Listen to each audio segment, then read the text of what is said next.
a des gens qui ont une dette de 20 000, ils ont une maison qu'ils n'arrivent plus à payer, ils ont une voiture qu'ils n'arrivent pas à payer, avec beaucoup de retard de paiement sur ces produits financiers. Ils sont stressés.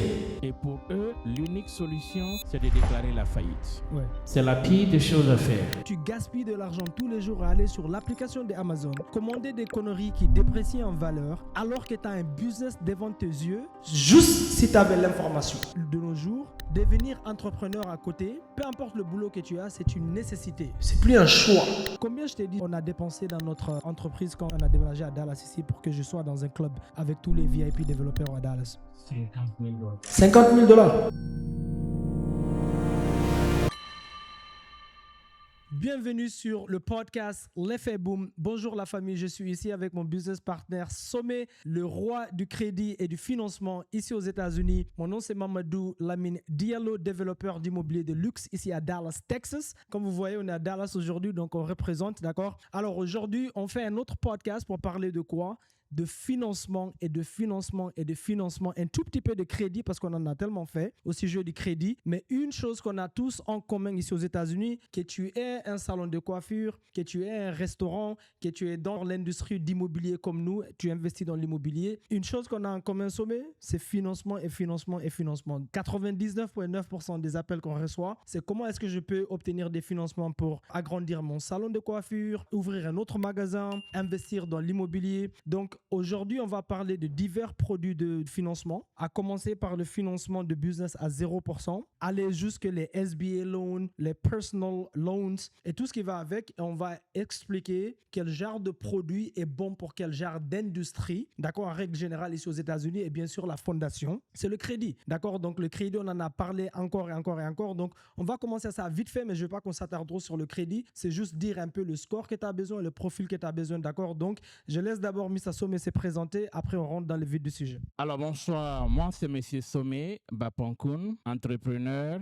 spécialiste du crédit et de financement des petites entreprises. Donc, tu finances des petites entreprises à partir du trucking, que quelqu'un veut aller dans l'immobilier, et tu es basé pour l'instant à Ohio. Je suis basé présentement à Ohio avec l'envie de venir rester au Texas. Ouais. Je suis en visite à Dallas au Texas en ce moment où Mamadou est vraiment en train de me montrer tellement de bonnes choses ici dans l'État du Texas que ça donne envie de venir investir. C'est un État qui est tellement favorable aux investissements immobiliers D'office. et aux autres types de business. Beaucoup de gens avec l'argent qui déménagent ici, de la Californie, de New Jersey, de New York, tous les gens qui ont beaucoup d'argent, ils déménagent ici. C'est un des États les plus grands appelés la Californie aux États-Unis. 2, le plus peuplé. 3, le plus riche. D'accord? Et niveau investissement immobilier, comme c'est un État rouge, très dérégulé, ça veut dire c'est qui est très bien pour un entrepreneur. Donc, si vous remarquez, même les gens qui ont beaucoup d'argent à New York et tout, leur entreprise est souvent enregistrée,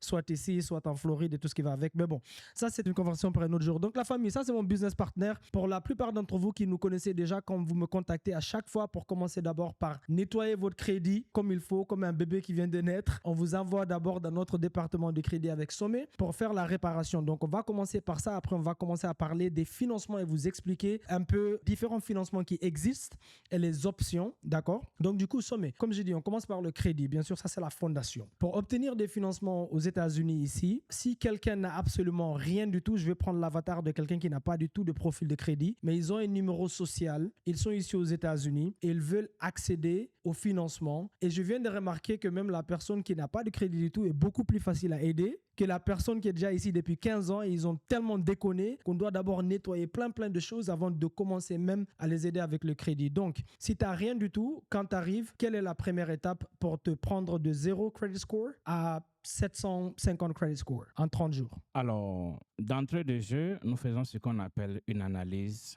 de ton profil de crédit. Lorsque nous n'avons pas accès à ton profil de crédit, ça veut dire que tu n'as pas de crédit. Tu viens d'arriver, tu as 0 crédit. Or, le score de crédit est calculé sur la base de l'historique de paiement.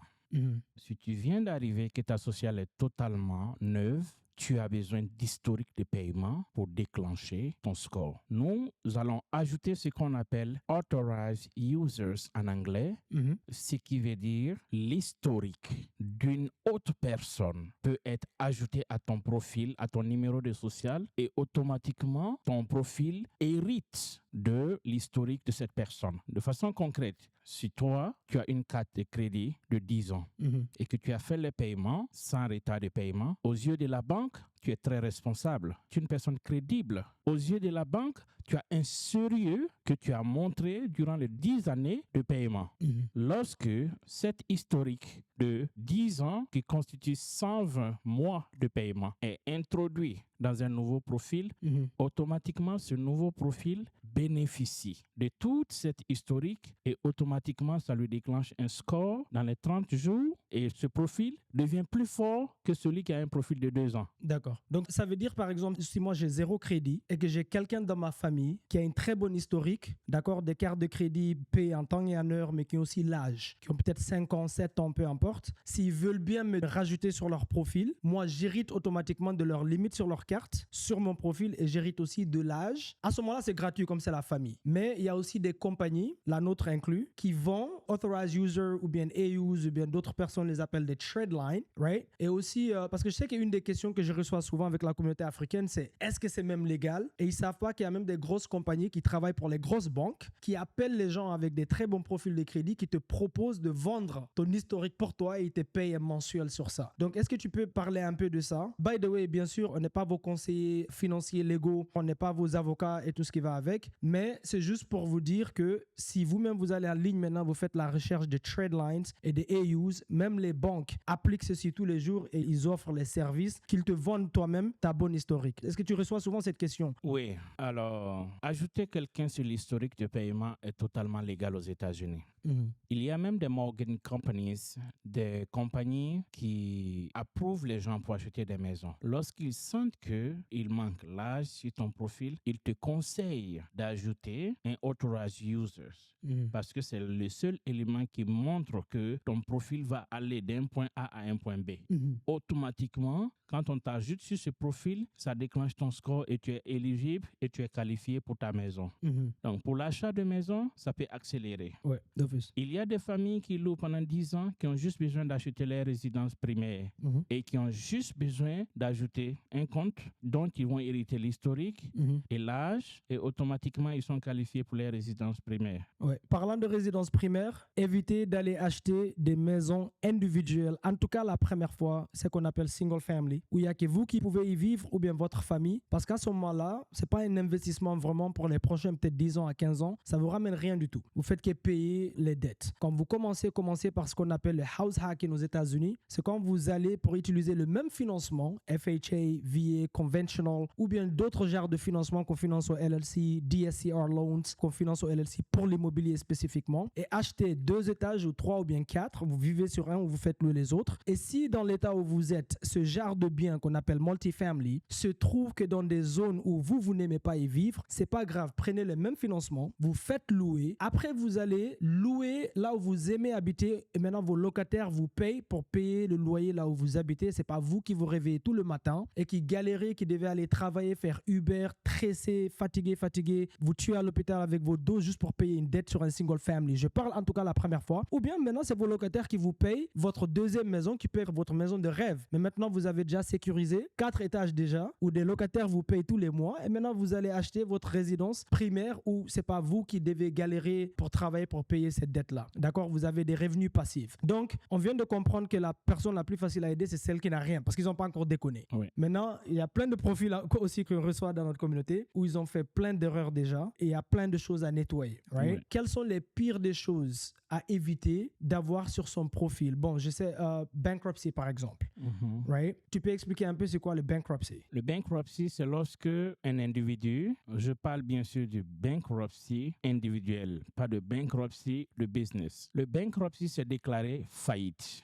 Déclarer faillite sur la base du nombre de prêts qu'on n'arrive pas à rembourser, du nombre de dettes qu'on n'arrive pas à rembourser. Il y a des gens qui ont une dette de 20 000, ils ont une maison qu'ils n'arrivent plus à payer, ils ont une voiture qu'ils n'arrivent pas à payer. Avec beaucoup de retard de paiement sur ces produits financiers, ils sont stressés.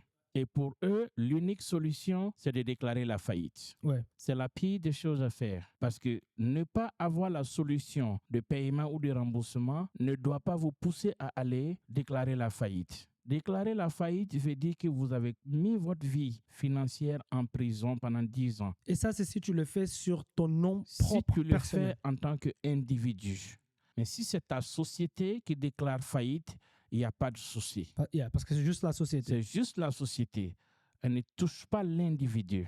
Alors, lorsque l'individu déclare la faillite, pendant 10 ans, aucune banque, aucune institution financière ne va encore vous prêter ou bien vous donner un produit. Alors que si vous avez des comptes qui ont des retards de paiement, il suffit que vous venez nous voir. Nous allons vous aider à enlever ces profils négatifs qui affectent votre crédit et votre crédibilité va encore connaître une croissance. Du coup, ne pas déclarer bankruptcy et puis clean up son profil de crédit est la meilleure solution. Et je sais qu'il y a 2 chapitres quand on parle de bankruptcy. On a le chapitre 7, chapter 7, et on a le chapitre 13, chapter 13. Souvent, la plupart des gens qui vont chez les avocats demander des conseils ou bien les agents commerciaux ou bien les voisins dans la communauté, le premier conseil qu'ils reçoivent, écoute, c'est trop de dettes, va juste déclarer faillite, mais ils ne connaissent pas les conséquences long terme sur ton crédit maintenant qui va t'empêcher d'accéder à quoi que ce soit comme finance pour accomplir tes objectifs ici aux États-Unis, qui est un pays d'entrepreneurs, qui n'est pas un pays qui a été fait pour les travailleurs. Ouais. Donc, entre ces 2 chapitres-là, est-ce que tu peux un peu expliquer les 2 chapitres, la différence entre les deux? Bankruptcy Chapter 7,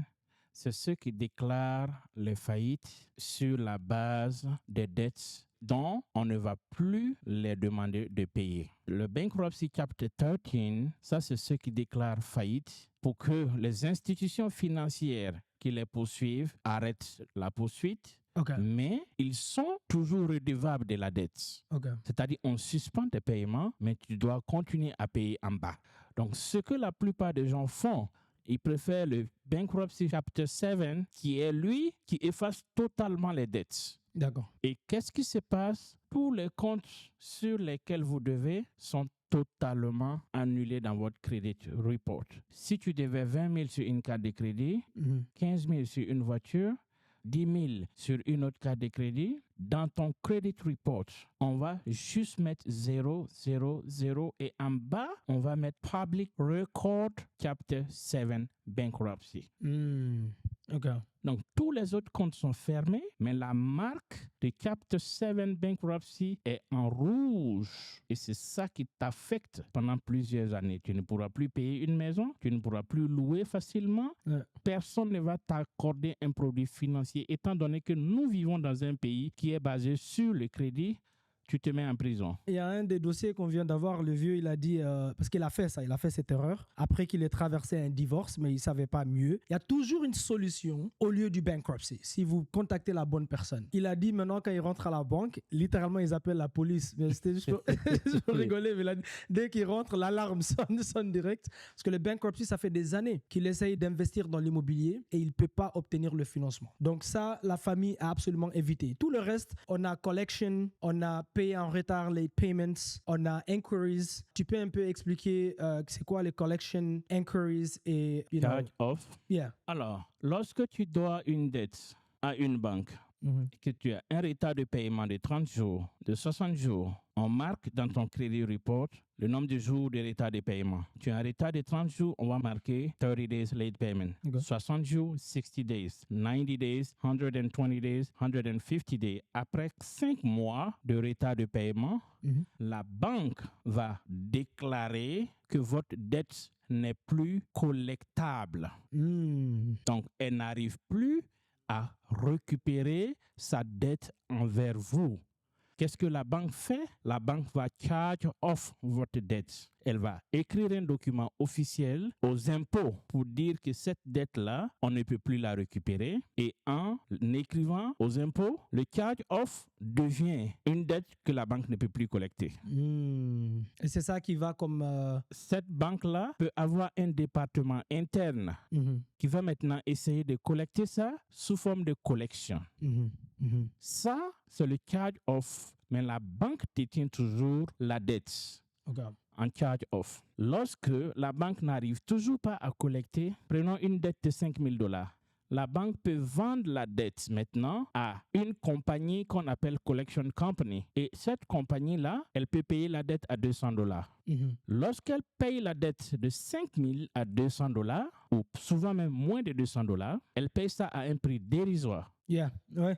Il y a des investisseurs spécifiquement. Exactement. C'est ça qu'ils visent. Ils visent les mauvaises dettes. Payer les mauvaises dettes, les convertir, les convertir en... harceler les détenteurs et les coups de fil, les lettres, jusqu'à aller vous convoquer à la justice pour une dette qui ne les appartient pas.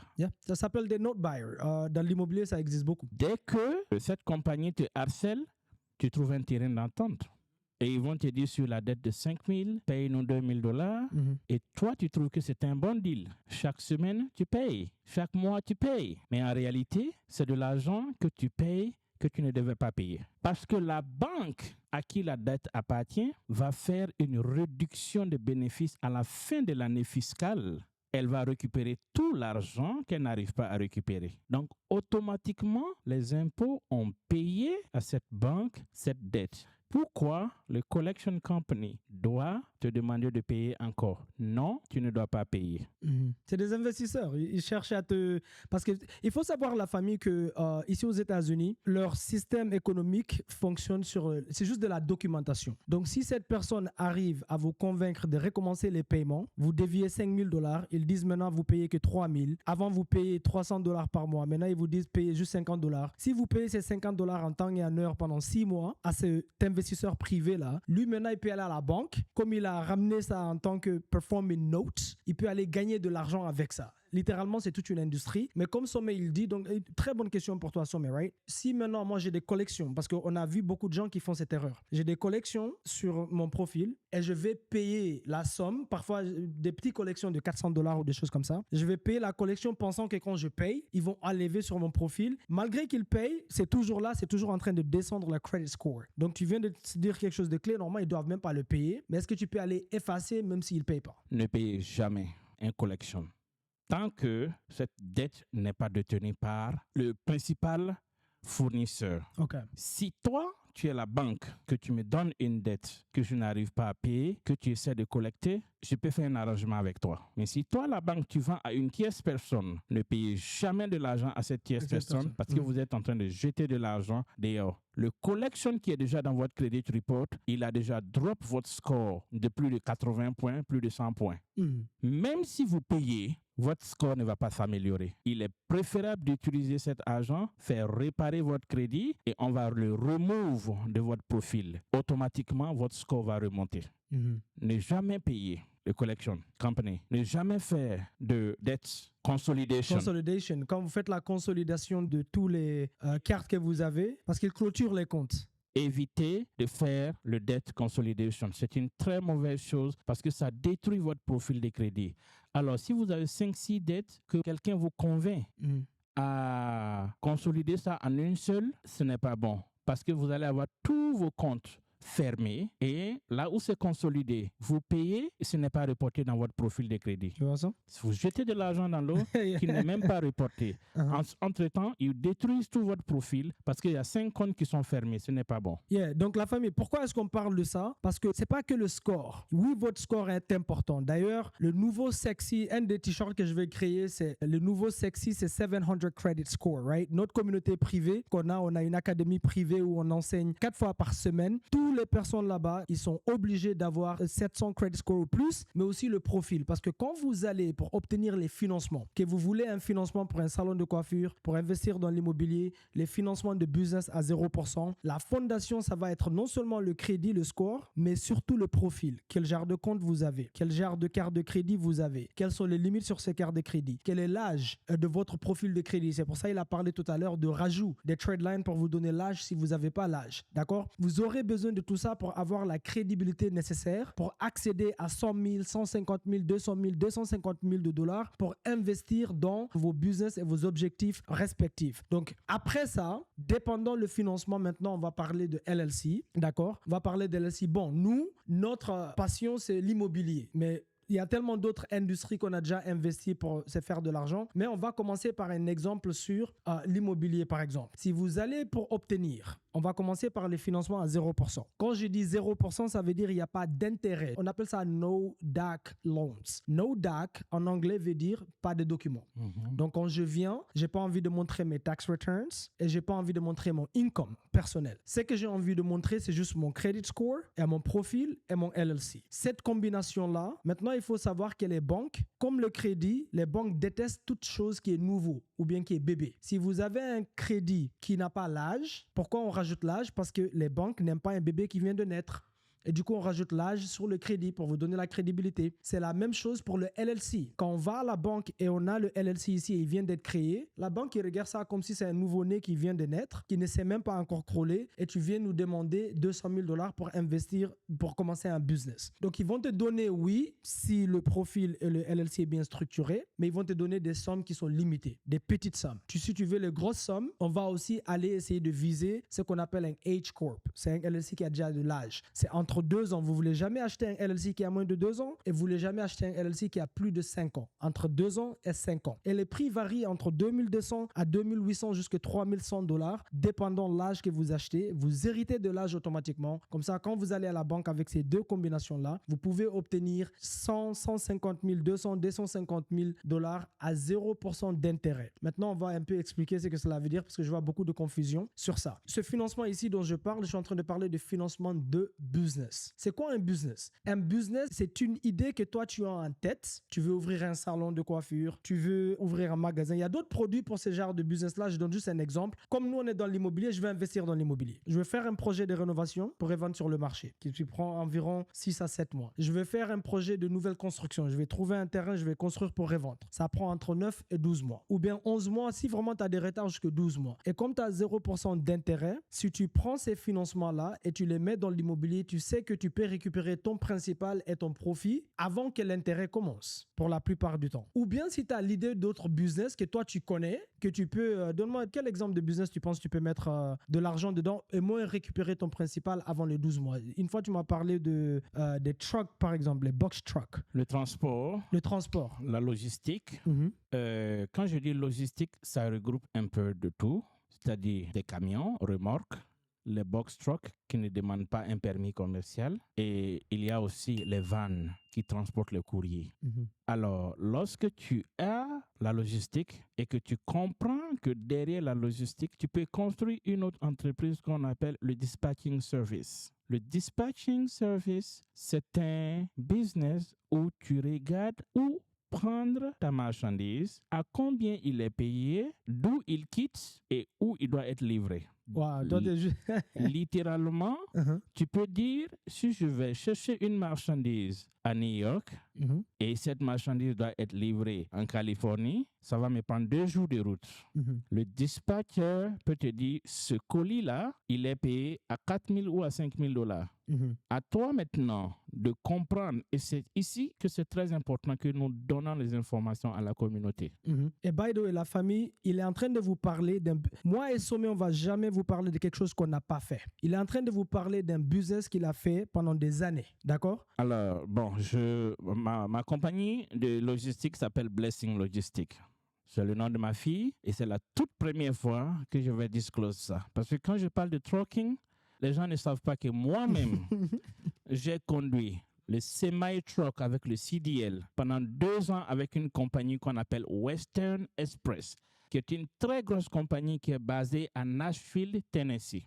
Donc, j'ai conduit le semi-truck, j'ai fait all 50 states, y compris Canada et Mexico. Donc, j'ai eu l'expérience sur la route, l'expérience de conduire les gros camions. Ensuite, j'ai fait le box truck, où j'ai eu des contrats avec Amazon, où on fait Amazon Relay, qui est un très bon business. Lorsque tu as le load board de Amazon, tu sais que cette nuit, je vais à Amazon, je cherche un colis d'un point A à un point B. Il est payé à $1,000 pour la nuit. Il est payé à $800 pour la nuit. Tous les prix sont affichés. T'imagines? Tu connais la distance et tu connais à peu près combien le carburant va te prendre. Donc, n'entrons pas dans des industries que nous ne maîtrisons pas. Surtout, encore mieux, imagine tu vis à New Jersey, tu vis à Texas, tu vis à New York. Tous les jours des camions d'Amazon passent devant chez toi, ou bien toi-même tu gaspilles de l'argent tous les jours à aller sur l'application d'Amazon, commander des conneries qui déprécient en valeur, alors que tu as un business devant tes yeux, juste si tu avais l'information. Mamadou, écoute,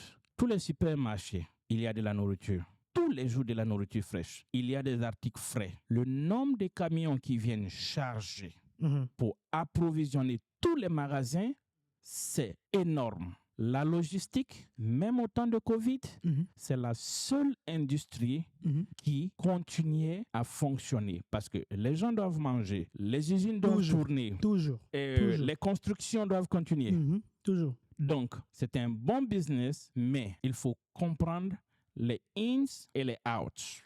Et tout ça revient au financement. Ça revient au financement. Et pour répondre à ta question, celui qui veut commencer une industrie de transport, il a besoin soit d'un camion, ou bien d'un box truck, ou bien d'un van. Aujourd'hui, j'ai eu 3 appels comme ça. Aidez-moi, j'aimerais acheter mon camion. Ça fait 10 ans que je conduis le camion en tant que chauffeur. J'aimerais maintenant, j'en ai marre. J'aimerais commencer. Hier, on a eu un appel d'un frère. Tu sais combien de compagnies il gère dans la logistique à New Jersey? Il gère de New Jersey jusque Floride, Mais le gars, t'aurais déjà tout un empire si seulement tu es déjà dans le business. Il travaille pour quelqu'un. D'ailleurs, les Indiens et les Asiatiques, ils font souvent ça. Ils rentrent dans l'industrie du trucking. Ils conduisent pendant une année, après ils commencent leur propre business.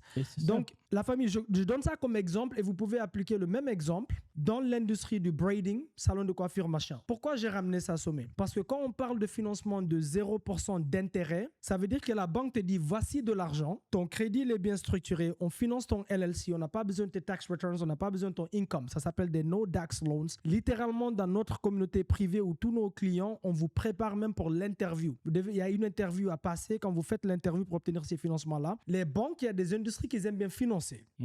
Donc, quand tu vas à la banque, on ne va pas là-bas et puis leur dire « Ah oui, j'aimerais bien avoir 150 000 $ parce que je vais l'investir dans l'immobilier. » Parce qu'il y a des produits très spécifiques à l'immobilier. Et on utilise on va parler de ça tout à l'heure, on utilise des lenders qu'on appelle des hard money lenders pour la plupart du temps dans l'immobilier, à part si on veut acheter une résidence principale ou bien des résidences très nouveaux déjà rénovées, on peut aller chez Chase, Bank of America, Wells Fargo. À ce moment-là, on va utiliser nos tax returns. Mais dès qu'on utilise un LLC, on va chez des hard money lenders. Mais les financements à 0% spécifiquement, quand on va là-bas, on leur dit non. On leur dit non. Je veux le funding qu'on appelle no DAC loans. Ça veut dire j'ai pas besoin de présenter de documents.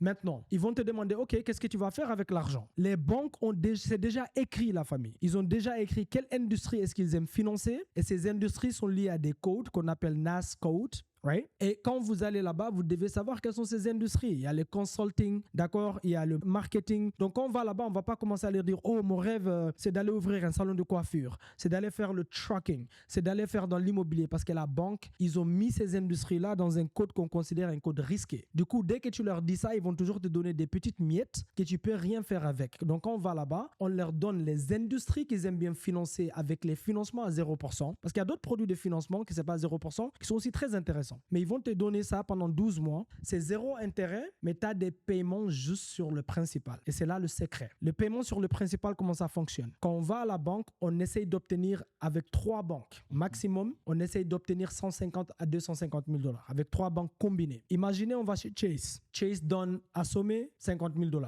0% pendant 12 mois. Et qu'est-ce que Chase va dire? Sommet, pas Sommet, mais le LLC. Le Age Corp. Donc, Sommet vient d'acheter un LLC qui a déjà 2 ans. Ou bien il vient de créer un nouveau LLC, mais de préférence un LLC qui a déjà au moins 2 ans. Ils vont dire voici Sommet Consulting LLC. Ils vont dire voici 50 000 $ Chase. Tu as 0% intérêt pendant 12 mois, mais tous les mois, tu dois payer 1% sur le principal. Pas de l'intérêt, mais sur le principal. Ça, c'est 500 $, non? Donc, la première erreur, la plupart des gens qui font, ils reçoivent les 50 000, ils ont une idée de business, ils vont maintenant prendre ça, ils vont aller louer un salon, ils vont acheter les matériaux ou bien ils vont aller prendre une maison lapidée et ils vont utiliser tout l'argent.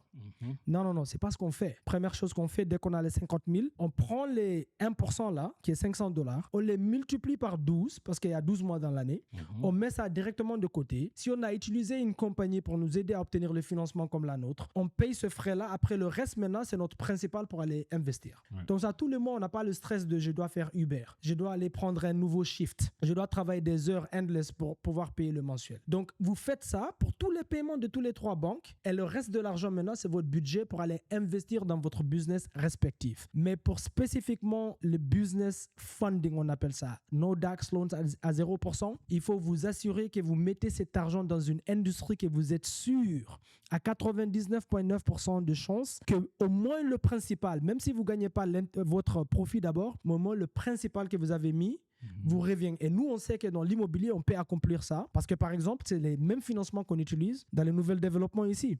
Quand on trouve un terrain ici à Dallas, on vient d'acquérir un terrain qui nous coûte combien? Sommet $450 000. Comment est-ce qu'on sécurise ces terrains, la famille? On utilise les financements à 0%. Cette maison, on va construire une maison de 4500 square feet qui va vendre dans les alentours de 1,6 million, 1,7 million de dollars ici à Dallas, Texas. Pour sécuriser le terrain, on a 2-3 LLC qu'on a déjà financés avec les financements à 0% et on sécurise les terrain, on ramène 50% avec cet argent-là et les hard money lenders nous donnent 50%. On clôture sur le terrain, après ils nous financent pour la construction et ça va nous prendre 11 mois maximum pour faire ça. On a récupéré l'argent et on paye la banque. Même chose si je trouve une maison lapidée. J'ai pas dit bien locatif pour ce financement-là spécifiquement. Je voulais bien clarifier ça. Donc, maintenant, pour les petits business sommets, on reçoit beaucoup d'appels. Dans notre communauté, bien sûr, il y a beaucoup de gens qui ont les magasins africains. Il y a beaucoup de gens qui ont des salons de coiffure. Je sais qu'il y a des choses comme SBA Loans qui sont vraiment bien, qu'on aide les gens à obtenir pour les petits business spécifiquement, qui prend un peu de temps pour commencer à générer des profits. Mais si tu as le bon financement pour ta fondation, tu peux commencer au lieu d'un petit salon ou bien d'un petit magasin, tu peux commencer avec un truc grand où tu génères beaucoup de profits. D'ailleurs, en ce moment, on a combien de dossiers qui sont... Ils ne peuvent pas agrandir leur magasin à cause du manque de financement. Donc, parle-nous un peu du SBA Loan pour les petits business. Le SBA Loan, c'est un produit de l'État. Small Business Administration, c'est la signification du SBA, Small Business Administration. C'est un produit du gouvernement fédéral pour aider les petites entreprises. Et pour être qualifié, il suffit juste d'avoir un business et d'avoir un bon crédit score. OK.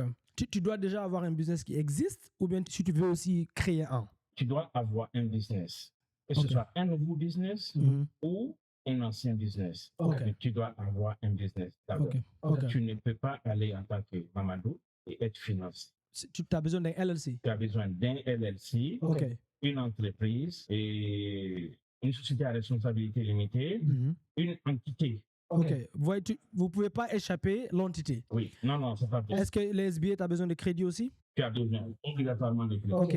Maintenant, si j'ai déjà le LLC, prenons l'exemple sur un salon de coiffure. D'accord. Est-ce que j'ai déjà besoin d'avoir loué le salon déjà? Ou bien si j'ai juste le business plan dans ma tête, j'ai le LLC, j'ai le crédit, j'ai juste envie d'ouvrir un salon, mais j'ai déjà le LLC? Et il y a deux types.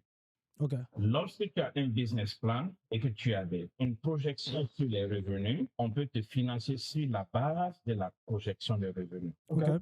Lorsque tu as un business qui existe déjà et qui génère de l'argent depuis des années, on peut te financer sur la base des revenus générés plus ton crédit. OK. Est-ce qu'on aide les gens à faire leur business plan ou pas, pour les gens qui ne savent même pas comment faire? Absolument. Nous aidons les gens à faire leur business plan, à restructurer leur business, à faire le marketing pour eux. Parce que ce que nous remarquons dans la communauté, chacun ouvre son salon, chacun ouvre sa boutique et il compte sur ses relations personnelles, sur ses connaissances personnelles et généralement, ils n'ont pas beaucoup de clients. Ouais. Et ce n'est pas organisé comme un business aussi, c'est un travail. Ce n'est pas bien organisé. Par exemple, toute entreprise doit avoir un compte. Business account qui est totalement différent du compte du propriétaire.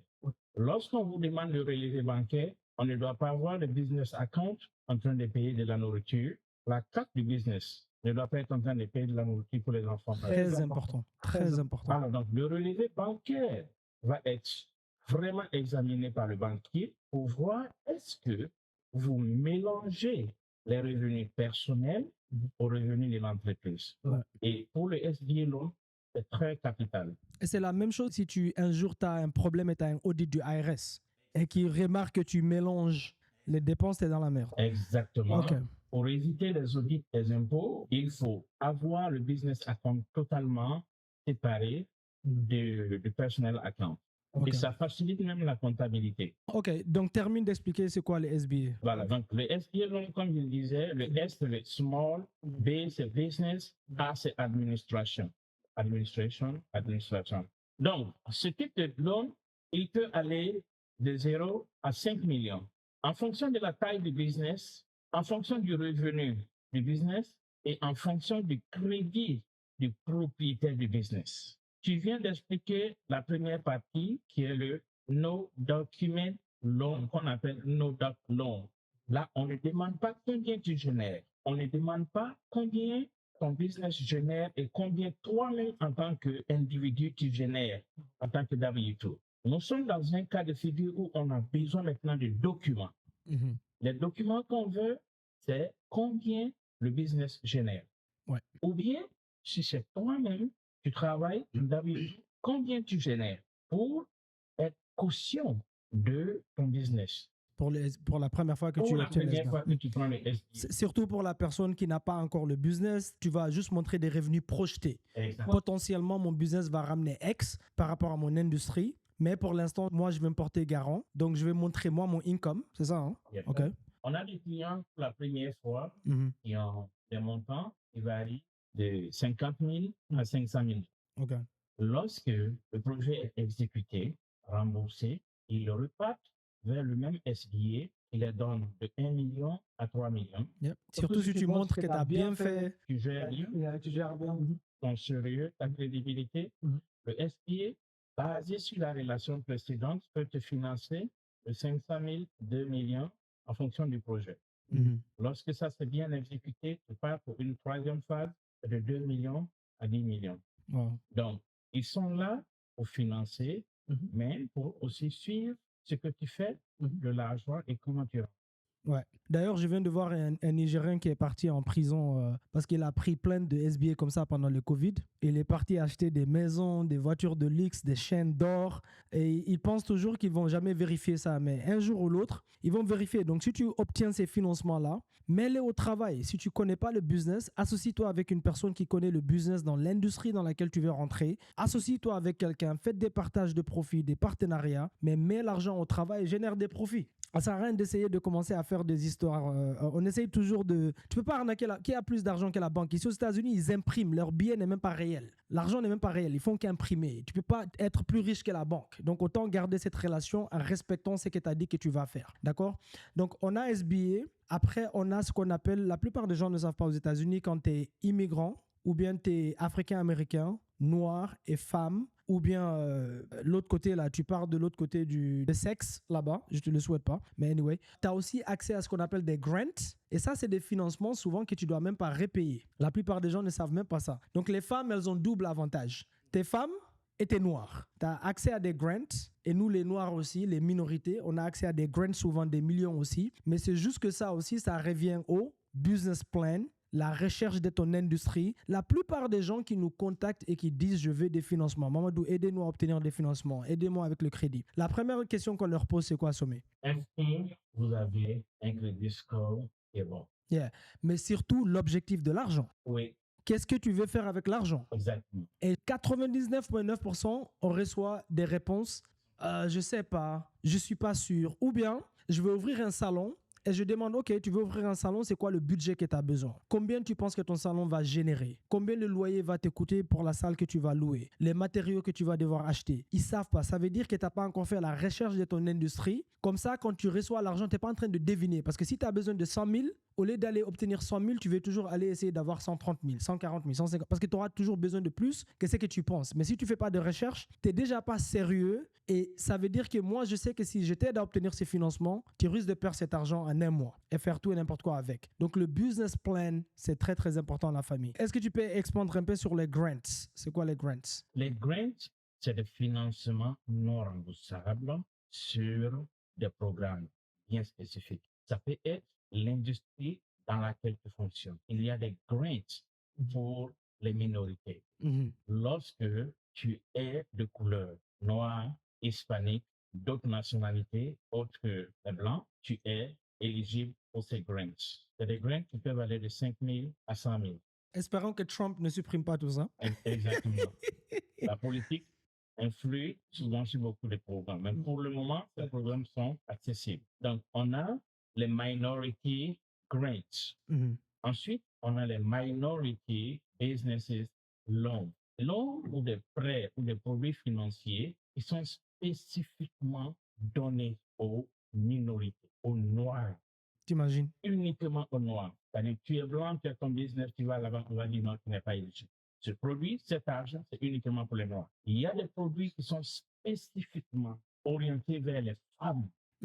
Même si tu es noir, que tu es homme, tu parles, on va te dire que ce n'est pas pour eux. C'est pour les minorités, hein, les femmes. Donc, nos mamans, nos sœurs, les salons de coiffure, ils sont même dans le transport, ils sont même dans la construction, peuvent bénéficier de tous ces grants. Aux États-Unis, c'est le seul pays où avoir cette peau-là vous sert. Donc, allez-y au soleil et arrêtez la crème éclaircissante. Hein. Ça peut vous empêcher de d'obtenir les financements. C'est clair, la peau est pénalisée. Non, rigole. Mais c'est vrai, c'est un truc de fou. Et quand vous allez pour les grants, c'est pour ça que savoir faire un business plan ou travailler avec quelqu'un qui vous aide à faire le business plan, c'est important. Parce que les grants, en fait, la manière dont ça fonctionne, vous devez avoir quelqu'un qui sait faire ce qu'on appelle grant writing. Ou bien, il y a des gens, c'est des gens qu'on appelle des grant writers. Leur boulot, c'est de vous aider à écrire des lettres et des lettres et des lettres pour obtenir des grants. Ils peuvent envoyer 10 par mois. Sur les 10, si on vous accepte 2, vous êtes bon. Ça se peut que vous gagnez 50 000 aujourd'hui, demain 100 000. Vous savez ce qui est bien avec les grants?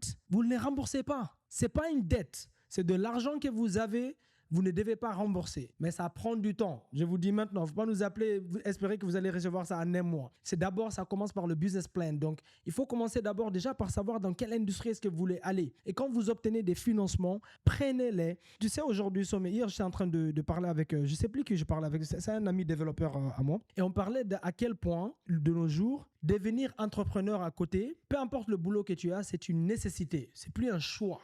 Tu as intérêt à commencer quelque chose à côté. Regarde le prix du gaz, regarde le prix du pain, regarde le prix des beurres, regarde le prix du loyer. Donc, si tu comptes juste sur un travail ou bien sur un seul stream of income, ça veut dire que tu as une seule chose qui te ramène de l'argent et en plus de ça, ça ne t'appartient pas. Tu ne te positionnes pas pour gagner. Tu ne positionnes pas ta famille, tes enfants pour gagner pour des générations. Et toi, tu servis à peine tous les 15 du mois. C'est pour ça que la plupart dans notre communauté, les gens ont 7, 8, 9 boulots et ils ne s'en sortent toujours pas. C'est parce qu'au lieu d'aller prendre des boulots, tu devrais commencer un business à côté, pas rajouter des boulots et des boulots. Parce qu'un boulot, un patron va toujours te payer juste assez pour te garder.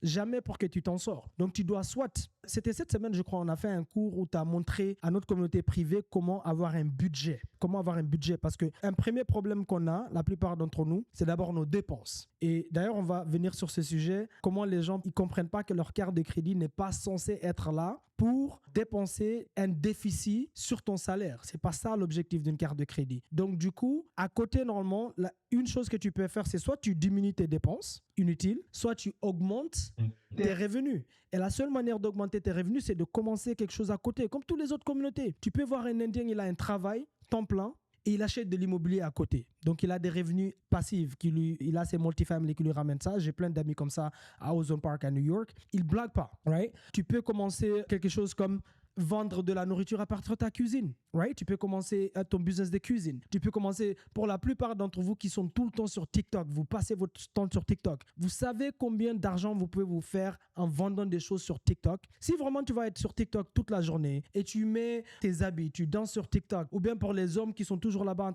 au moins le produit là, que tu te brosses les cheveux avec, que tu te nettoies les dents avec, commence à vendre ça à côté. Donc, augmenter ton income et diminuer tes dépenses. C'est la seule solution. Donc, c'est plus une question, tu sais, avant, il y avait une époque où c'était un privilège de commencer un business et c'est juste des gens qui sont très, très intelligents. Aujourd'hui, tu n'as pas le choix. Tu n'as pas le choix. Sinon, tu vas travailler à mourir, à avoir l'AVC. On a plein de cas en ce moment comme ça qui regrettent parce que leur compagnie, ils ont travaillé là-bas pendant 30 ans. Maintenant, ils ont un AVC et la compagnie les a renvoyés le lendemain et ils n'ont rien. Ils n'ont rien. Ils n'ont pas acheté un bien locatif. Ils n'ont pas commencé un business à côté. D'accord? Donc, là, on a parlé des grants.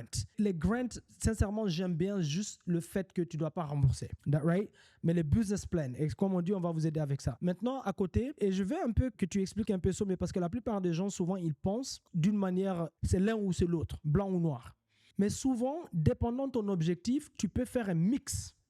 Je vous explique. Je suis en train de faire un projet de construction, comme on est des développeurs. J'ai besoin de sécuriser mon terrain d'abord. Pour sécuriser mon terrain, je vais obtenir le financement à 0% via le LLC. Quand j'obtiens ça, Maintenant, il faut que je construise. Donc, j'ai besoin de financement de construction. Donc, qu'est-ce que je vais faire? Je vais aller chez ce qu'on appelle un hard money lender et eux, ils vont me prêter, puisque j'ai déjà sécurisé un terrain, ils vont me prêter non seulement 50% de l'achat du terrain, parce que j'ai déjà mis le terrain sous contrat et j'ai déjà au moins la moitié pour acheter le terrain, et ils vont me donner ce qu'on appelle un construction loan. Ça varie entre 12 à 24 mois. Ça, c'est juste pour que je fasse la construction. Si je compte garder la maison, ils vont me redonner un autre financement quand je termine de construire de 30 ans. Si je compte vendre, je vends et je les rembourse. Là, je viens de faire un mix de quoi? No DAX loan et construction loan. C'est la même chose dans les petits business. Donc, je t'entends souvent parler de on a ce qu'on appelle personal loan pour les gens qui ont des très bons profils que tu peux les aider à obtenir jusqu'à 100 000.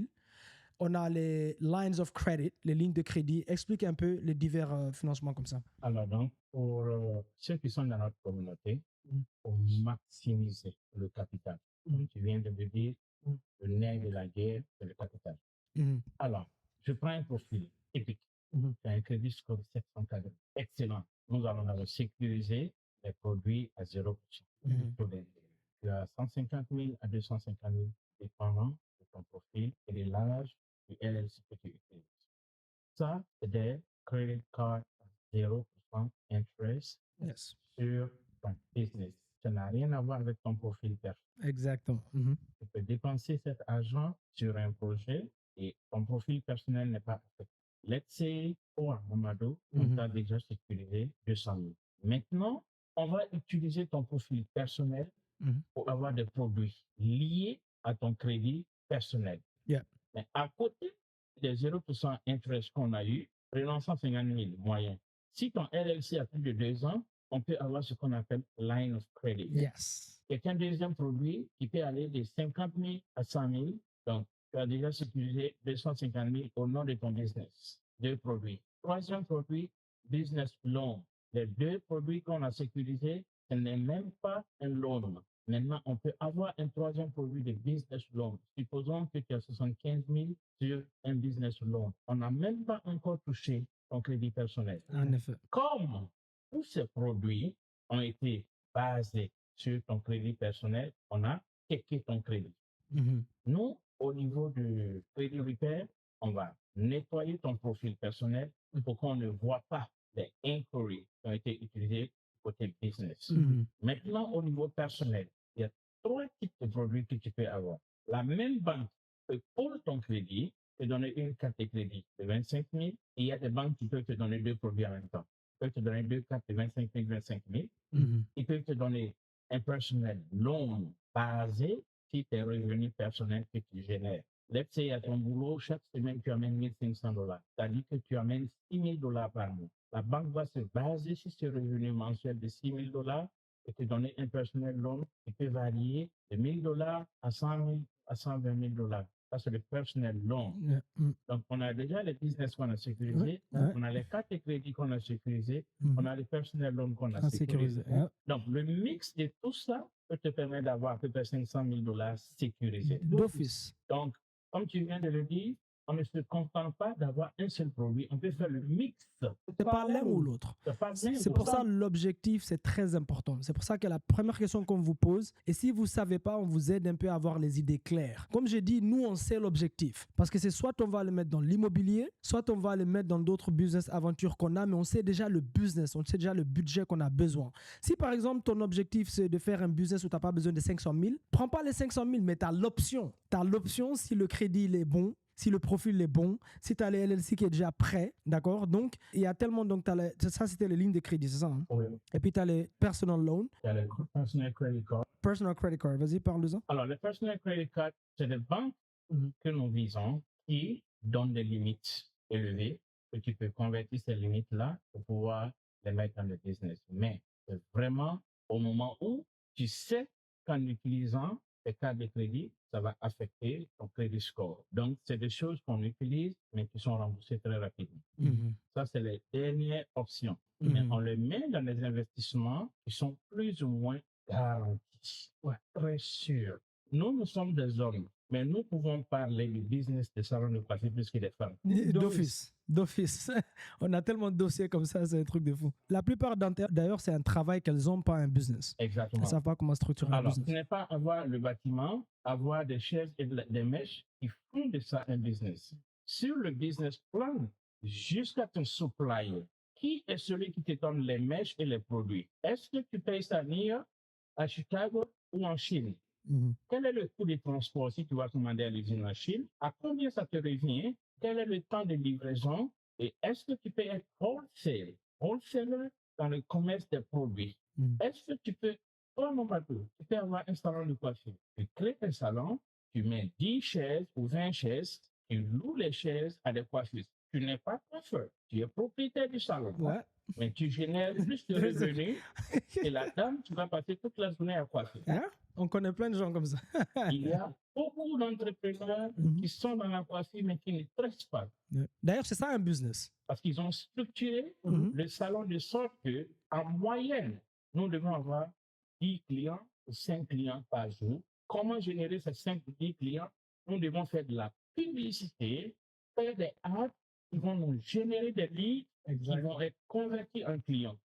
Donc, du coup, on fait les projections avec le nombre de clients qu'on veut par jour et on fait un rétro-pédalage pour aller voir comment générer ce nombre de clients, en mettant maintenant des contenus de marketing en place. Maintenant, lorsqu'on a ça, le coût, combien on loue le salon?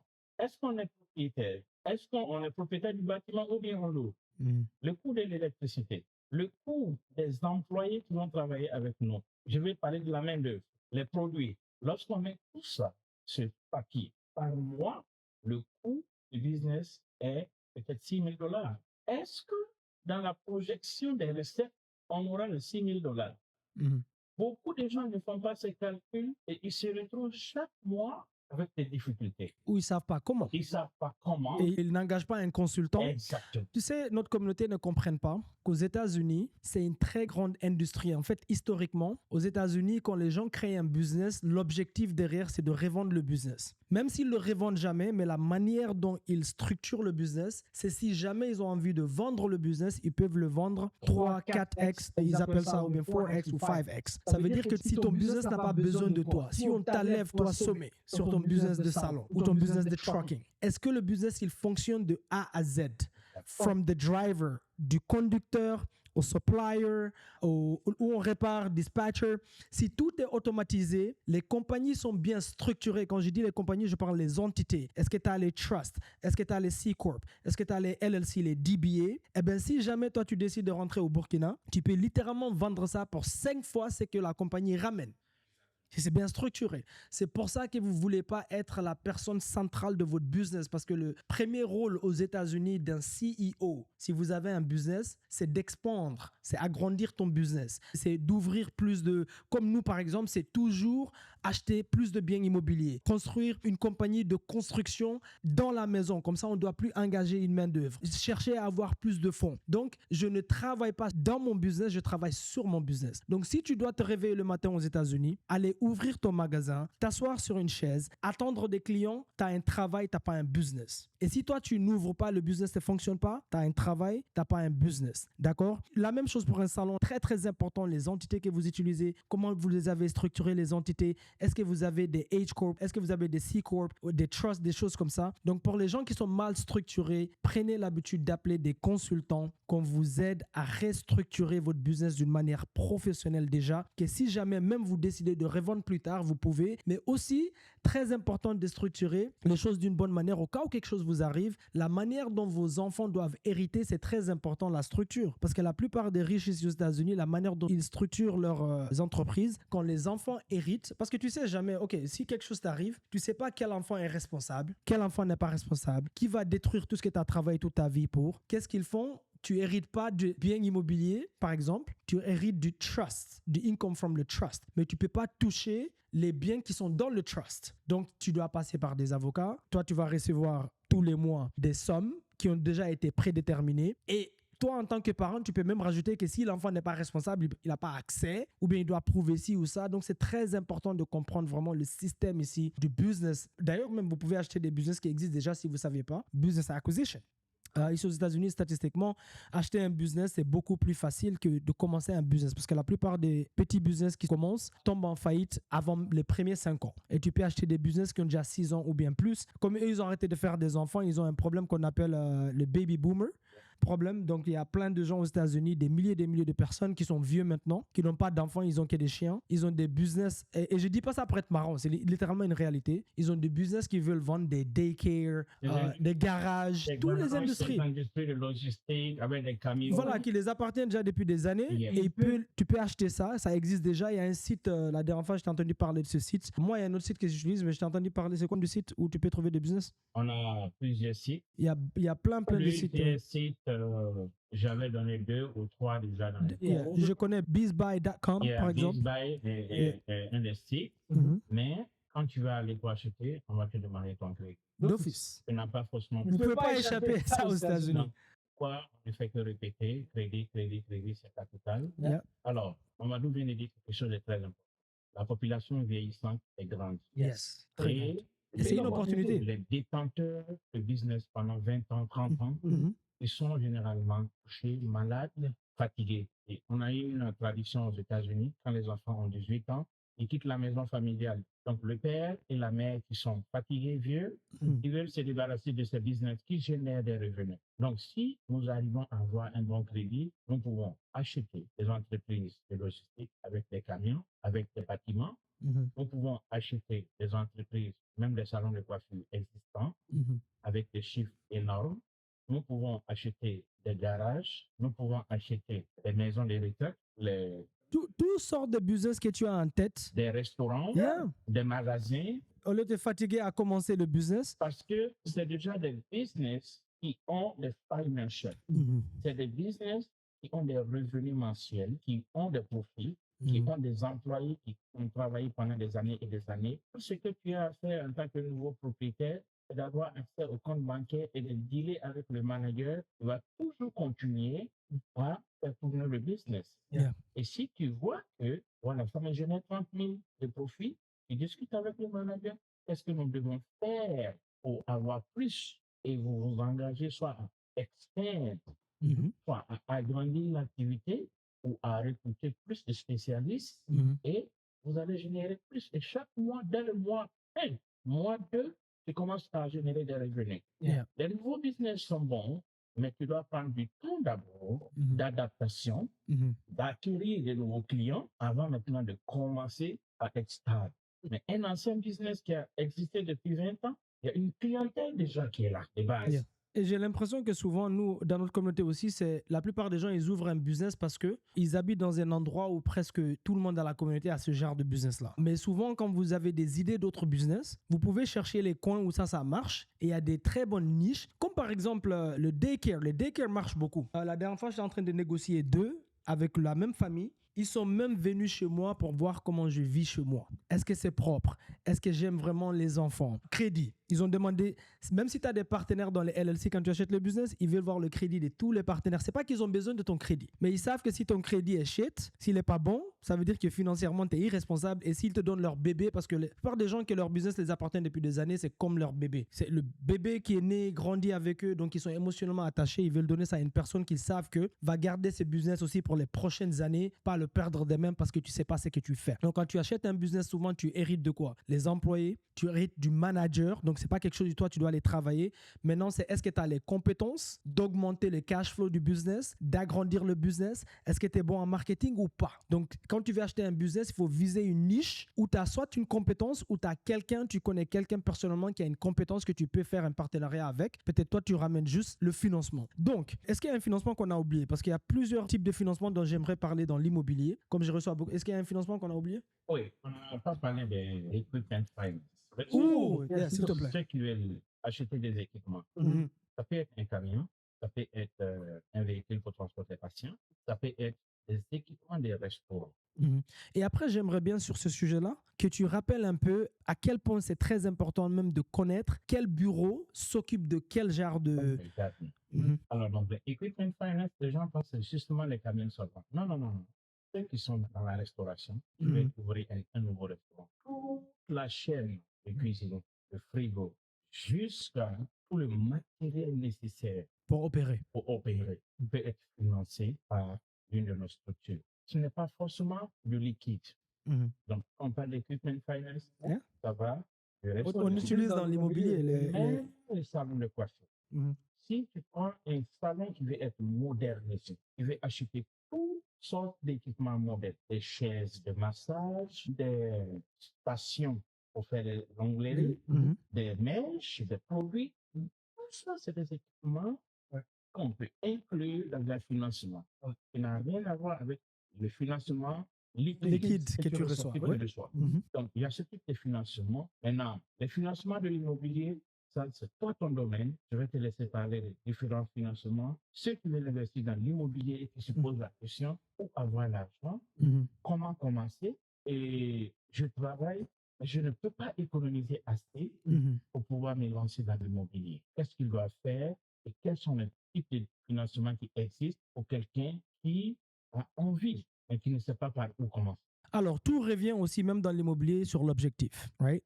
Est-ce que l'objectif, c'est acheter une maison principale où je vais y vivre? Est-ce que je suis résident permanent? Est-ce que j'ai un bon crédit? Et est-ce que je fais mes tax returns? Parce que dans notre communauté, une des premières erreurs que les gens ils font, ils ne déclarent pas leurs taxes. Ils ne font pas leurs tax returns. Si tu ne fais pas les taxes ici aux États-Unis, ça te pénalise. Le jour que tu vas aller à la banque pour vouloir acheter un bien immobilier, devine quoi?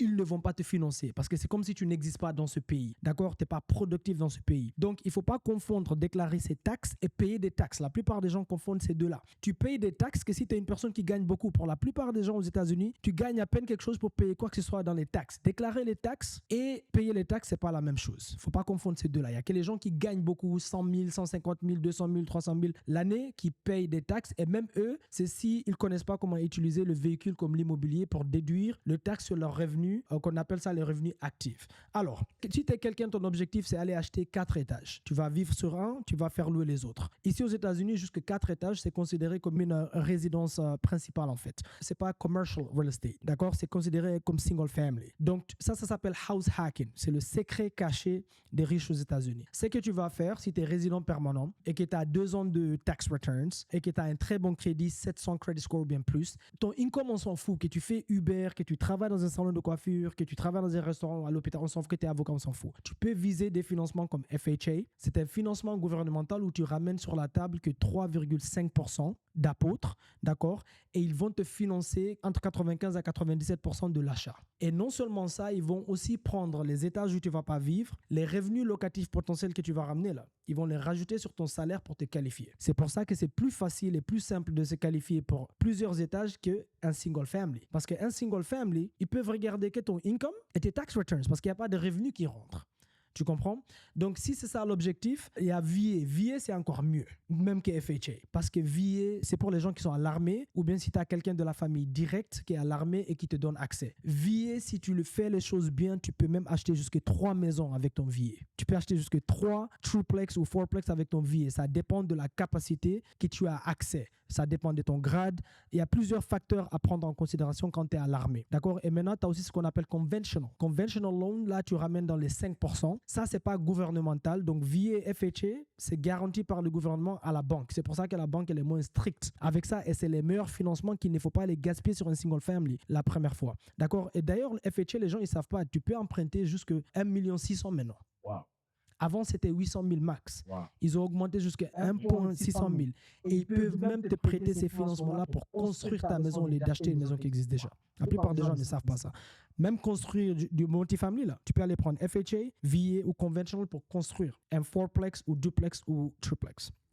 Beaucoup de gens ne savent pas. Donc, si l'objectif c'est ça, eh bien, on va viser ce genre de produit-là. Si tu es la personne qui, OK, moi je suis légal ici, mais je n'ai pas la résidence permanente, mais j'ai un bon crédit et je suis légal, j'ai un numéro social. On va aller plutôt vers des produits comme soit le conventional, si tu as les tax returns. Si tu n'as pas les tax returns, on va oublier tout ça et on va aller prendre un LLC. Avec le LLC, on va aller prendre des choses qu'on appelle par exemple DSCR loans or, asset-based loans. Ce sont des financements qu'on prête à un LLC, mais ce produit de financement, c'est spécifiquement ça, c'est pas avec Chase, c'est pas avec Bank of America, c'est pas avec Wells Fargo, c'est avec ce qu'on appelle des hard money lenders ou bien des petites banques privées en fait. Ces produits-là, c'est littéralement, ils vont te qualifier par rapport juste, tout ce qu'ils vont regarder, c'est le bien et le loyer que le bien ramène. Donc, on te qualifie par rapport au revenu locatif que le bien ramène. Tu peux acheter 4 étages, 5 étages, 6 étages. Le secret, c'est aller d'abord sécuriser le cash que tu as besoin de ramener sur la table via tous les autres financements dont on vient de parler. Les financements à 0%, les SBA, le grants. Quand tu as le cash là, 50 000, tu peux aller maintenant à côté ici, acheter 4 étages. Tu as déjà les 50 000. Maintenant, tu vas aller essayer d'avoir un DSCR, par exemple. OK? Maintenant, si tu es quelqu'un qui est comme nous ici, tu dis, tu sais quoi? Moi, par exemple, j'ai eu des single family, mais je me suis rendu compte que j'aime pas. J'ai l'impression d'être esclave d'une adresse. J'aime beaucoup bouger. Quand mon business me demande de bouger, ça ne me dérange pas du tout. Du coup, je préfère louer et j'en avais marre de me casser la tête à tondre des gazons et des choses comme ça. Mais si tu es quelqu'un qui dit, tu sais quoi, tu veux devenir développeur comme Mamadou, ou bien tu veux être investisseur temps plein dans l'immobilier, c'est que tu as besoin, par exemple, imagine tu veux faire un projet de rénovation. Tu vas trouver une maison lapidée, tu vas la rénover, tu vas la revendre sur le marché pour du profit qui va te prendre entre 4 à 7 mois. Ça ne va pas changer. On va d'abord aller sécuriser les financements à 0%. Après, à côté, maintenant, on va aller chez un hard money lender. On va montrer notre compte bancaire. J'ai déjà mes financements à 0%. On va montrer ça comme notre cash dans la banque. Et on va dire, mon agent commercial ou bien moi-même, j'ai déjà identifié une maison lapidée sur le marché ou bien j'ai envie. Est-ce que tu peux me préqualifier pour un fix and flip loan? Un fix and flip loan, c'est spécifiquement pour une maison lapidée que tu vas rénover pour revendre sur le marché. À côté, tu as quoi? Tu as construction loan. Construction loan, c'est si tu vas trouver un terrain, tu vas construire et tu vas soit te revendre, soit y vivre, soit te faire louer. Si tu es quelqu'un comme moi, tu veux être développeur, ça veut dire que tu vas commencer d'abord par des projets qu'on appelle des specs build. Ça, c'est quand tu construis des maisons de single family et tu revends pour du profit. C'est ça que nous, on fait. On spécialise dans la gamme de luxe. Avec ça, tu as le construction loan. Maintenant, si tu veux construire un bien locatif, tu as ce qu'on appelle aussi, ils vont d'abord te donner d'abord le fix and flip loan. Ça, c'est toujours 12 à 24 mois. Parce qu'un projet, vraiment, si tu construis un projet aux États-Unis, ça ne devrait pas dépasser les 12 mois. À part si tu construis les grands étages de 100 unités. Mais je parle des petits étages 4, 6 ou bien un single family. Maintenant, si tu construis un étage, puisque tu vas les garder pour louer, ils vont d'abord te financer. Pour le construction loan, ils vont dire, OK, tu as 12 mois pour construire. Une fois que tu finis la construction, tu vas revenir chez la même personne qui t'a donné les financements là, ou bien une banque, Chase, Bank of America ou whatever. Tu vas aller chez eux, tu vas dire, OK, j'ai déjà construit le bien. Voici les loyers que ça va me ramener, ou bien si tu as déjà mis des locataires, maintenant, ils vont te donner un financement stable de 30 ans ou 50 ans, dépendant le bien, pour que tu le gardes en tant que bien locatif. Tu comprends ce que je veux dire? Donc, il y a plusieurs produits. Tout dépend de l'objectif. Tu dois vraiment savoir c'est quoi l'objectif. Qu'est-ce que tu veux accomplir. Et c'est jamais l'un ou l'autre. Nous, on fait un mix de tout. On fait même un mix de levée de fonds personnels. Toi-même, tu sais sommer. On a des gens qui travaillent avec nous, qui ont beaucoup d'argent, mais ils n'ont pas le temps d'aller chercher les biens immobiliers. Ils n'ont pas le temps de gérer une équipe de construction. Ils n'ont pas le temps de négocier avec des propriétaires, d'aller sur le terrain, surveiller le projet. Et ils ramènent juste leur argent. Ils travaillent avec nous. Soit un partage de profit ou bien ils reçoivent un retour sur leur argent, dépendant combien ils investissent. Et bien ça s'appelle private money. Tu fais des levées de fonds avec des relations, des gens qui ont des relations privées avec. Tu travailles avec leur argent. Ce qui est bien avec l'immobilier, comme c'est tangible, ici aux États-Unis, ton argent est littéralement sécurisé sur le bien physique. Même les banques aux États-Unis, c'est pour ça. Si tu vas chez eux maintenant, tu dis financement 1 million sur un bien physique qui est déjà rénové, par exemple, ils vont te le donner facilement parce que c'est sécurisé sur le bien physique. Tu ne peux pas fuir avec la maison et tu ne peux pas vendre, refinance sans les payer. Donc, il y a 2 documents qui font ça. Ça s'appelle un note and a deed of trust. Les banques ont la même chose. Beaucoup de gens confondent 2 documents aux États-Unis. Quand tu achètes un bien et tu prends un financement à la banque, ta maison primaire ou bien un bien locatif que tu gardes, le titre de la maison et le document du financement que tu as pris, c'est 2 documents différents. Donc, la banque, ils ont un document qui sécurise l'argent, mais le titre, c'est au nom, à ton nom, à toi ou bien au nom de ton LLC. Beaucoup de gens confondent ces 2-là. Donc, toi aussi, Sommé, si Sommé vient chez moi, Sommé dit, OK, Mamadou, moi, j'ai 200 000 $. J'ai pas le temps de faire des projets de construction, mais j'aimerais bien travailler avec toi, soit pour avoir l'expérience, pour apprendre, ou bien juste, moi, je suis occupé avec mes business respectifs, je veux juste faire travailler mon argent dans l'immobilier, mais j'ai pas le temps de gérer l'équipe. Eh bien, tes 200 000 là vont être sécurisés sur le bien physique. Si je disparais, si quelque chose m'arrive, tu as quelque chose à saisir et revendre, puisque la documentation, là, des 2 documents que je te dis, ça va être enregistré à la commune où la maison se trouve pour sécuriser ton argent. Et comme les données sont publiques aux États-Unis, tu peux aller sur le site de la commune, tirer l'adresse de la maison et voir que Sommet LLC a bien prêté 200 000 sur cette maison, ici, avec tel terme. C'est enregistré là-bas. Et le jour que je disparais, tout ce que tu fais, c'est prendre un avocat, prouver que j'ai disparu, je ne t'ai pas payé, et boum, tu saisis le bien via un processus qu'on appelle foreclosure. Et maintenant, tu peux revendre au moins récupérer ton argent. Right? Donc, il y a plusieurs produits comme ça. Il y a des loans qu'on appelle des non-recourse loans. Par exemple, si vraiment tu montres à la banque que tu es quelqu'un qui a déjà, par exemple, géré un bien ou 2 ou 3 biens locatifs. Okay? Tu te rappelles tout à l'heure, tu as parlé de ne pas mélanger tes dépenses personnelles avec ton business.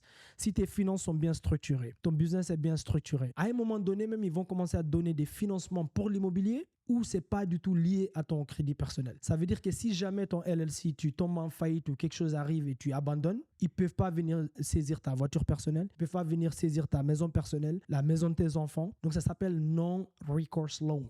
Tu vois, il y a 1 milliard de produits ici aux États-Unis, c'est l'objectif. La plupart des gens ne sont pas clairs sur leur objectif. Ou bien ils ne se forment pas, ils n'investissent pas sur eux-mêmes pour se former. Combien je t'ai dit, on a dépensé dans notre entreprise quand on a déménagé à Dallas ici pour que je sois dans un club avec tous les VIP développeurs à Dallas? $50,000. 50 000 dollars. Pour une formation personnelle. Ouais. Juste joindre un club pour accéder à tous les contacts. Toute personne qui est quelqu'un, qui est un développeur de luxe ici, à Dallas, j'ai accès à eux juste pour avoir payé 50 000. Ça veut dire que j'ai investi en moi-même. Donc, notre problème, la première des choses, on n'investit pas sur nous-mêmes. On veut toujours se débrouiller. Alors, donc, parlant de formation, Amadou et moi, nous avons une académie où nous donnons des cours en français pour notre communauté. Toutes les questions immobilières, toutes les questions de financement, toutes les questions de crédit, comment créer une entreprise ici aux États-Unis, une entreprise bancaire, c'est-à-dire respectant tous les codes banquiers, de l'adresse au nom de l'entreprise, c'est des choses extrêmement capitales. Donc, cette académie nous forme tous les hommes et toutes les femmes qui ont envie d'apprendre tout type d'immobilier. Que nous donnons 4 fois par semaine, les mardis à 19h sur Zoom. Les mardis, on parle d'immobilier, les différents types d'investissements immobiliers, comment acheter un terrain, comment acheter sa résidence primaire. Alors, parlant des résidences primaires, nous avons beaucoup de gens de la communauté qui ont acheté des maisons sans comprendre dans quoi ils se mettaient. Ouais, en effet. Et ils se retrouvent avec des mensualités très élevées qui leur permet de ne même pas dormir dans la maison qu'ils ont acquise. Donc, nous avons une solution. Contactez-nous. Nous allons réviser les termes de l'achat de votre maison et des mensualités que vous payez pour voir comment vous sortir de là et comment restructurer. Donc, on peut vous accompagner et diminuer ce stress-là. Donc, les mardis, on parle d'immobilier. Les jeudis, on parle de la création d'entreprises, les LLC aux États-Unis. Et le crédit. On parle du crédit, réparation du crédit, construction d'un nouveau profil de crédit. Et ensuite, on parle du financement des projets. Exactement. Les samedis, à 12h, nous parlons encore d'immobilier, mais là, c'est des... Analyse de deal.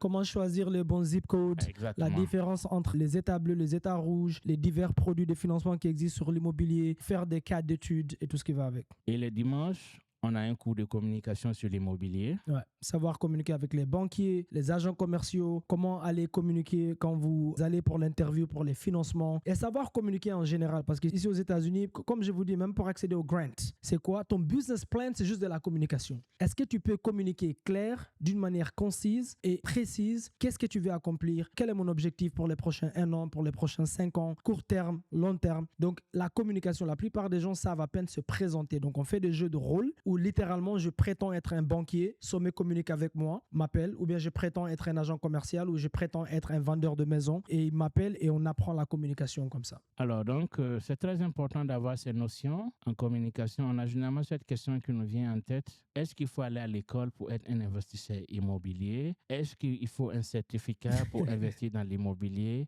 Alors, on a répondu à cette question à plusieurs reprises. Mais on va la répéter encore et encore. On va la répéter. Yeah. Ici aux États-Unis, il faut savoir que la seule chose dont vous avez besoin d'une licence pour, c'est si vous voulez être agent commercial. Agent commercial, ce sont juste une personne qui assiste les gens qui investissent ou bien les gens qui veulent acheter une maison à soit trouver la maison ou bien lister la maison sur le marché, les aider à vendre et gagner une commission. C'est juste une assistante administrative en quelque sorte ou un assistant administratif. Un investisseur, c'est la personne à qui le bien appartient. OK? Tu n'as pas besoin de licence pour être investisseur, ça c'est un. Deuxièmement, n'allez pas vous mettre dans des endettements pour les études, 100 000, 200 000 dollars pour des diplômes qui ne vont pas vous servir parce que je vous garantis que vous n'allez pas apprendre 1% de ce que je connais dans l'immobilier que j'ai appris sur le terrain à l'école. Ça n'existe pas ici, ils ne vont pas vous apprendre ça à l'école. Mais vous n'avez pas besoin de licence pour être investisseur immobilier. Tout ce que vous avez besoin, c'est le savoir. Alors, pour les gens qui veulent travailler dedans, ça c'est autre chose. Il y a beaucoup de gens de notre communauté Sommet qui m'appellent, qui disaient hey, je faisais l'immobilier, j'étais dans la construction construction en Guinée, j'étais dans la construction au Burkina, des choses pareilles. Ces gens-là, si tu veux travailler dans le projet, tu dois avoir la licence pour certains traits. Par exemple, les plombiers doivent toujours avoir une licence. L'électricien doit avoir une licence. Les spécialistes de la ventilation doivent avoir une licence. Les gens qui changent les toits doivent avoir une licence. Mais il y a certaines choses dont tu n'as pas besoin de la licence. Ici, on travaille avec un jeune ici à Texas. Il a à peine 20 ans. Il gère au moins 18 compagnies. Il fait la peinture. Il n'a aucune licence. Mais toutes les grandes compagnies ici aux États-Unis qui construisent, à Dallas, Texas, l'appellent lui, ses compagnies à lui pour venir faire la peinture dans leur maison de luxe. Il n'a aucune licence. Donc, il y a plusieurs compagnies que vous pouvez avoir où vous n'avez pas besoin de licence. Vous avez juste besoin de financement et de commencer. Par exemple, on a un terrain, la plupart des terrains à Dallas, quand on les achète dans les quartiers luxe, on doit démolir toujours une maison lapidée. D'accord? Donc, si tu as une compagnie de démolition, tout ce que tu as besoin de quoi? Les cartes dont tu as parlé là, pour les equipments. Si tu as les matériaux de démolition, tu peux littéralement aller acquérir des clients qui vont t'engager toi pour faire la démolition une fois qu'on achète les terrains. Ça varie entre 10 000 à 15 000 $ que tu charges par projet. Et parlant de ça, lorsque tu es dans la démolition, tu n'as même pas besoin d'acheter le Caterpillar, tu n'as pas besoin d'acheter la machine qui va creuser ou bien ramasser. Tu peux littéralement louer ces équipements. Exactement. Toi, dès que tu as le savoir, tu peux créer ta compagnie de démolition et juste pour un projet de démolition, tu repars entre 10 000 et 100 000 $. Le savoir le plus important dans ce business ici, c'est client acquisition. Est-ce que tu sais trouver des clients ou pas? Exactement. Okay? Si tu sais aller sur le terrain trouver des clients, tu peux juste aller louer les matériaux et tu donnes le service. Donc ça, tu n'as pas besoin. Project management. Project management, c'est la personne qui va sur le terrain pour nous. On vient de parler tout à l'heure à quel point, si tu as un business que toi, tu dois te réveiller le matin pour aller pour que le business il fonctionne, ce n'est pas un business. Nous, on a quelqu'un qu'on paye qui va tous les jours sur nos projets de construction juste pour surveiller. Surveiller que la main-d'œuvre est là-bas, les choses se passent bien, personne ne vole les matériaux. Ce qui devait se faire aujourd'hui, c'est fait. Ça s'appelle project management. Tu n'as pas besoin de licence pour ça. Étape par étape, tu peux faire project management. Il y a tellement de choses, les gens qui installent les tapis, pas besoin de licence. Donc, il y a plein de petits services comme ça que tu peux offrir où tu n'as pas besoin de licence. Mais si tu veux être l'investisseur, toutes ces choses-là, nous, on les engage. D'accord, on a ça in-house, mais un investisseur n'est pas la personne qui va sur le terrain pour travailler. Donc, pour être investisseur, non, vous n'avez pas besoin de licence. Si vous voulez être agent commercial, oui, vous avez besoin de licence. Et les autres, comme j'ai dit, les toits, la ventilation et tout ce qui va avec, il y a certaines choses. Aujourd'hui, on est en 2025, la famille. Asseyez-vous sur ChatGPT et demandez à ChatGPT, hey, dans quel domaine est-ce que j'ai besoin de licence aux États-Unis si j'ai envie de devenir investisseur immobilier? Et notre philosophie avec Mamadou, c'est de travailler avec le plus de compagnies africaines possible. Je cherche, je trouve pas. Voilà. Il y a des marchés qu'on veut donner à des Africains, mais on n'a aucune compagnie qui est dans le domaine. Mais de l'achat du terrain, de la fondation, à la construction, à la toiture, à la structure principale, à la peinture, au tapis, l'installation de la cuisine, mais il y a tellement de petites entreprises qui peuvent intervenir dans la construction. Nous sommes dans la construction. C'est notre spécialité, c'est notre gagne-pain. On parle immobilier toute notre vie. On développe. Personne ne peut nous changer de route. Le développement, c'est notre gagne-pain, c'est notre activité principale. Donc, on aura besoin de travailler avec toutes les entreprises africaines qui ont des compétences dans ce domaine. Professionnel. Le plus dur, que ce soit africain venu ici ou africain américain, vous savez pourquoi vous ne voyez pas beaucoup de Noirs engagés dans tous les projets de construction dont vous passez? C'est parce que les Noirs, on n'arrive pas à être quoi? Professionnel. On n'arrive pas du tout. Donc, il ne faut pas m'appeler, oh mon frère, juste parce qu'on... Non, ça n'a rien à voir. Est-ce que tu es compétent? Est-ce que tu as les matériaux qu'il faut? Est-ce que tu vas être à l'heure? Est-ce que tu sais me structurer, d'accord, les codes que tu vas me donner d'une manière professionnelle? C'est de ça dont je parle. Donc, c'est pas parce que tu es de Guinée que je vais t'engager ou bien tu es du Cameroun que je vais t'engager ou bien tu es du Burkina qu'on va t'engager. Non, on veut des gens professionnels, mais de toute façon, tout doucement, on est en train de construire notre propre équipe d'une manière intérieure. Mais voilà la famille, écoutez, on peut parler ici jusque demain. D'ailleurs, autre chose avant que j'oublie, pour ceux qui ne savent pas, on va commencer des webinars en ligne. Donc, ça va être d'une manière virtuelle. C'est comme des événements, mais d'une manière virtuelle. On va faire ça pour 3 jours à chaque fois. Conférences de formation. Merci. Virtuelles. Donc, tous les les 2 semaines, on va faire 3 jours, d'accord? D'une manière virtuelle, comme on ne peut pas être dans tous les États en même temps pour l'instant. Donc, à partir de novembre, on va commencer ça. Ça, on annoncera aussi. Vous aurez les liens pour vous abonner pour ça. Autre chose aussi, la famille, quand vous venez chez nous pour la réparation de crédit et tout ce qui va avec, oui, on va vous envoyer un lien. Vous allez réserver un appel et nos assistantes vont vous appeler d'abord, faire une consultation gratuite de votre crédit, de profil et dire exactement qu'est-ce qui a réparé, qu'est-ce qui a effacé, qu'est-ce qui a boosté avant de mettre votre dossier sur notre table. Donc, la communauté africaine est très têtue. Arrêtez d'insister que si vous ne parlez pas avec Mamadou, ou même si vous ne parlez pas avec...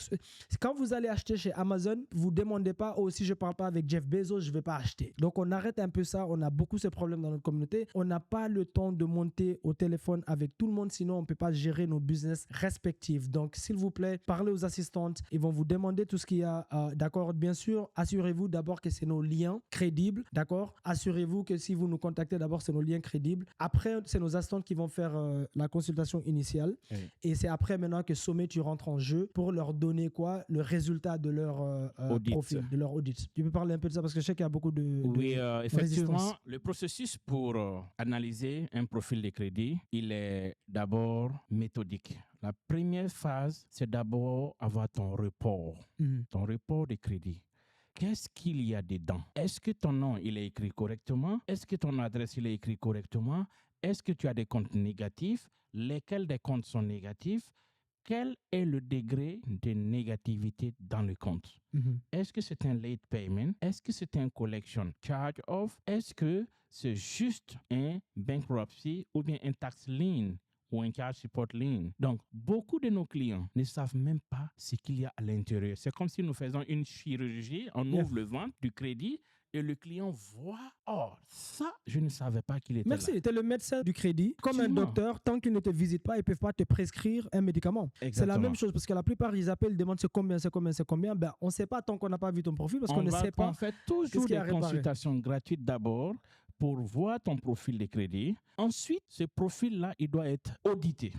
Quand l'audit va séparer les éléments négatifs et les éléments positifs, et nous allons maintenant prescrire la stratégie que nous utilisons pour nettoyer le crédit. Et comment ça se fait? C'est des lois, les consumer laws que nous utilisons légalement pour attaquer les reporting agencies. Ici aux États-Unis, il faut comprendre qu'il y a 3 bureaux majeurs qui détiennent les informations de crédit de tous les consommateurs qui existent aux États-Unis et qui ont un numéro de Social Security.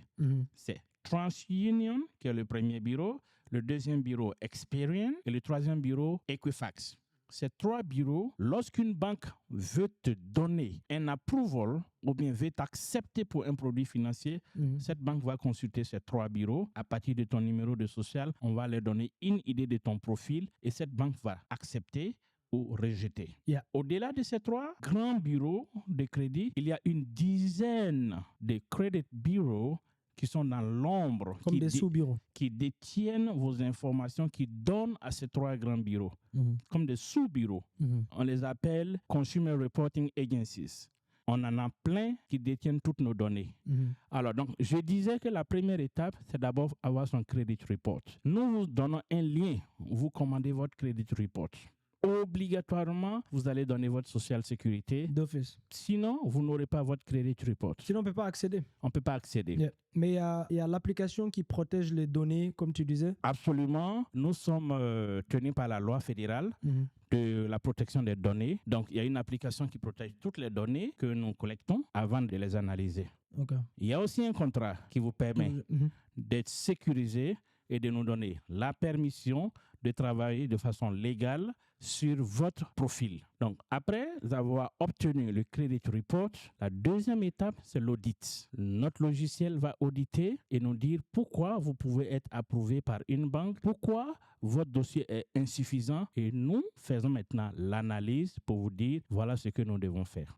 Merci. Voilà. Écoutez la famille, on va s'arrêter ici aujourd'hui. Continuez à nous suivre. On va continuer à faire ce podcast. Donc, comme j'ai dit, c'était l'effet BOOM et l'acronyme BOOM, c'est pour être brave, obsédé, optimiste et garder une mentalité qui est abondante. abondante et c'est exactement ce qu'on a accompli aujourd'hui. D'accord, la famille, il y en a assez pour tout le monde. C'est pour ça qu'on partage cette information parce que si tout le monde, vous tous dans la communauté africaine aujourd'hui, vous commencez dans l'immobilier, il y aura encore assez d'immobilier pour moi. Il y en a assez pour tout le monde, qu'on arrête un peu d'être radin de l'information. C'est pour ça qu'on est trop en retard, nous les Africains, que ce soit aux États-Unis ou bien en Europe, parce qu'on garde toujours l'information. Même l'information, on n'aime pas partager la famille. Donc attendez-vous aussi, il y a notre magasin qui arrive où vous pourrez aussi acheter des livres sur tous ces sujets ici, des e-books pour les gens qui aiment bien la lecture. Si vous voulez même prendre ceci et transformer ça en business, vous commencez votre propre compagnie de credit repair et tout ce qui va avec. Il y a le shop aussi qui arrive pour ça. Et vous voir la prochaine fois. Comment nous trouver? Vous pouvez me trouver sur Instagram @Real Estate Diallo ou bien Mamadou Diallo Immobilier. Je suis sur TikTok aussi, Mamadou Diallo Immobilier. Attention, je ne parle jamais de crypto ou de Bitcoin. Je ne parle que d'investissement immobilier. Tous les comptes à mon nom qui vous écrit pour le crypto, ce sont des faux comptes. Ne répondez pas. Et Sommet, vous le trouvez sur Instagram aussi et tous les autres réseaux. Donne-leur le nom. Le TikTok, c'est Sommet, The Credit Expert. Instagram, Sommet, The Credit Expert.